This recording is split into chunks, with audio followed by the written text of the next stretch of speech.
Linda Sarsour, adorée par la gauche pour son antisémitisme et sa défense sans vergogne de la charia, récemment a déclaré que l'islam est une religion féministe.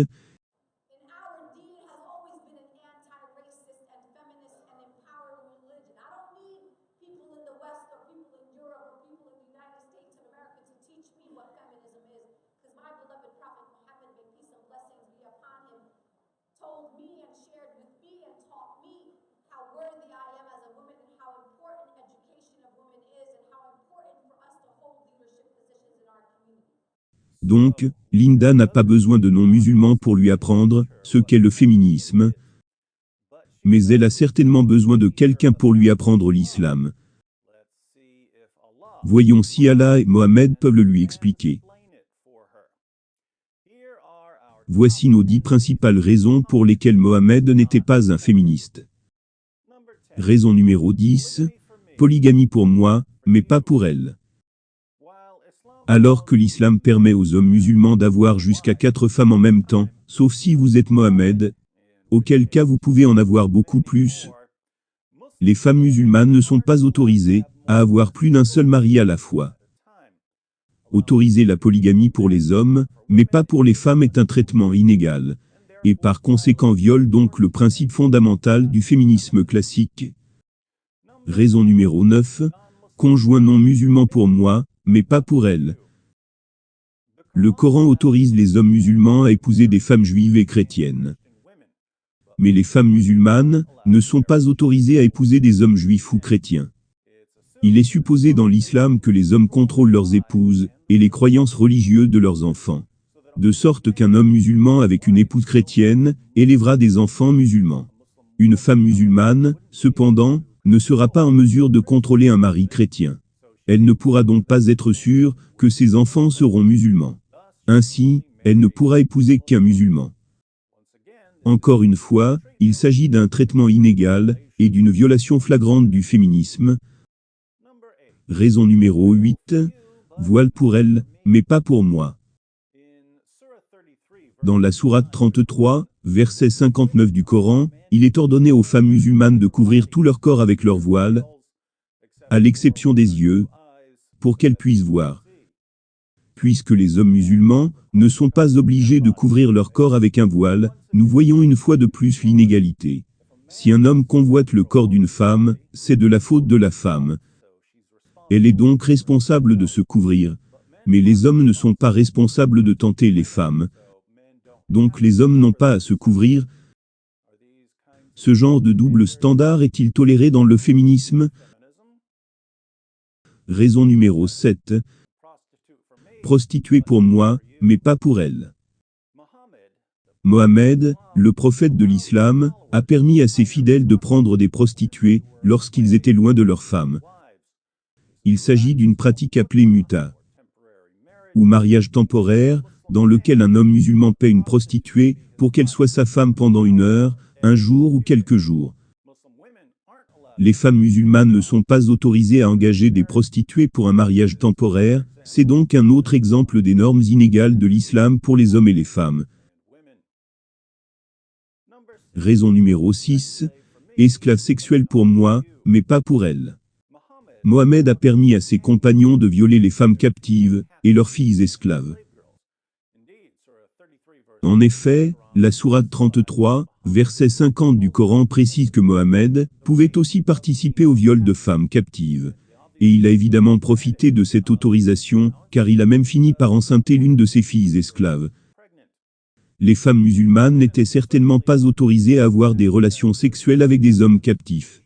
Ce qui montre que l'islam, encore une fois, est complètement en contradiction avec le féminisme. Raison numéro 5. Déficience mentale pour elle, mais pas pour moi. Selon la sourate 2, verset 282 du Coran, le témoignage d'une femme n'est qu'à moitié aussi fiable que le témoignage d'un homme. Pourquoi est-ce ainsi? Mohammed explique dans Sahih al-Bukhari 2658. Le prophète a dit, le témoignage d'une femme ne vaut-il pas la moitié de celui d'un homme?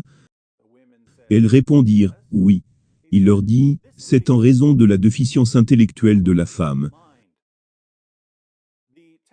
Le témoignage des femmes n'est pas fiable, car les femmes sont, par nature, stupides. Est-ce ce que le féminisme enseigne? Raison numéro 4. L'enfer pour elle, mais pas pour moi. Dans Sahih Muslim 2048, Mohammed proclame que la plupart des femmes sont le combustible de l'enfer. Dans Sahih Muslim 241, il dit que les femmes constituent la majorité des personnes en enfer. Lorsqu'une femme lui demande pourquoi l'enfer est rempli de femmes, Mohammed répond « Vous n'arrêtez pas de médire et d'être ingrate envers vos maris. Je n'ai jamais vu personne d'aussi déficient en intelligence et en religion, et de plus affligeant, pour un homme de sagesse et de raison que vous. » Par conséquent, les femmes ne sont pas seulement intellectuellement inférieures aux hommes. Elles sont aussi moralement inférieures aux hommes. Je me demande si les féministes d'aujourd'hui seront d'accord. Raison numéro 3. Leadership pour moi, mais pas pour elles. En raison des déficiences intellectuelles et morales des femmes, Mohammed a insisté sur le fait que les femmes sont définitivement inaptes au leadership politique. Dans Sahih al-Bukhari 7099, Mohammed affirme «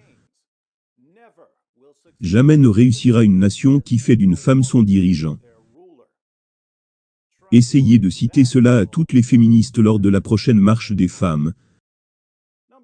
Raison numéro 2. La raclée pour elles, mais pas pour moi. L'islam accorde aux hommes de battre leurs femmes rebelles pour les soumettre, mais ne permet pas aux femmes de battre les maris rebelles. Allah a révélé dans la sourate 4, verset 34 du Coran, « Les hommes ont autorité sur les femmes, en raison des faveurs qu'Allah accorde à ceux-là sur celles-ci, et aussi à cause des dépenses qu'ils font de leurs biens.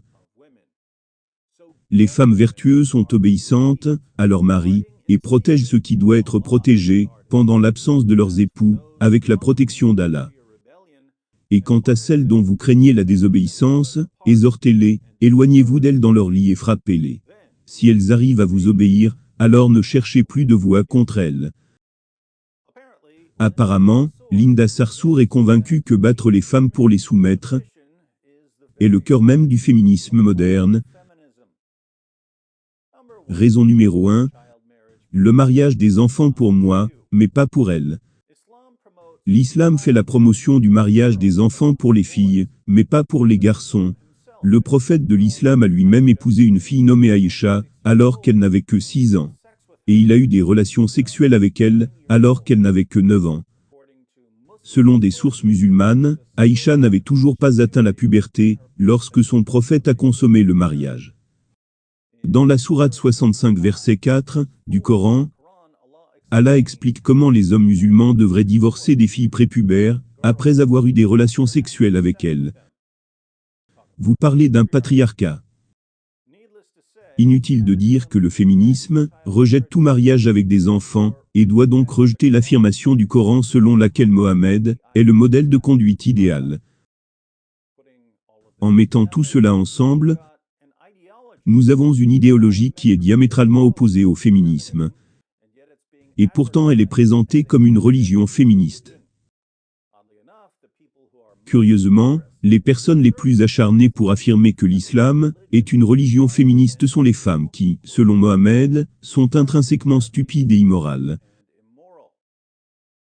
Peut-être que lorsque Linda Sarsour prétend que l'islam est une religion féministe, elle essaie simplement de prouver que Mohammed avait raison de dire que les femmes sont stupides et immorales. Heureusement, nous n'avons pas à être d'accord avec elle. Alors, que pensez-vous de notre top 10?